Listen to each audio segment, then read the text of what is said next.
యువకులకు ఉద్యోగాలు దొరకలేనటువంటి పరిస్థితిలో ఉన్నప్పుడు ప్రపంచవ్యాప్తంగా వస్తున్నటువంటి ఐటీని దూరదృష్టితో గ్రహించి 185 ఇంజనీరింగ్ కాలేజీ ఏర్పాటు చేసి కిలోమీటర్ ఒక ప్రాథమిక పాఠశాల, 3 కిలోమీటర్లకు ఉన్నత పాఠశాల, మండలానికి ఒక జూనియర్ కళాశాల, రెవెన్యూ డివిజన్కి ఒక ఇంజనీరింగ్ కళాశాల పెట్టి ప్రపంచవ్యాప్తంగా వచ్చిన అవకాశాలని పులికి పుచ్చుకొని వెలికి పట్టుకునే దమ్ము, ధైర్యం, సత్వాలు ఇచ్చారు కాబట్టి ఇలా తెలుగు ప్రజలు ప్రపంచవ్యాప్తంగా కూడా ఒక గొప్పగా వెలుగుతున్న చరిత్ర తెలుగుదేశం పార్టీది. ఈ గడ్డకు అభివృద్ధి చేసినటువంటి ప్రాంతం తెలుగుదేశం ప్రభుత్వం. ఈ గడ్డ మీద ఉన్నటువంటి పార్టీ తెలుగుదేశం పార్టీ.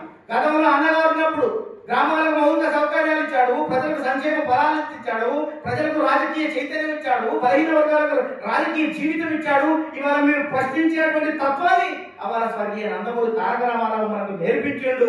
అందుకనే ఇప్పటికీ ఎప్పటికీ తెలంగాణ గడ్డ మీద ప్రశ్నించే తత్వానికి తెలుగుదేశం పార్టీ కూడా ఒక కారణము. అందుకనే మనం గ్రహించాలని సందర్భంగా గుర్తు చేస్తున్నాం.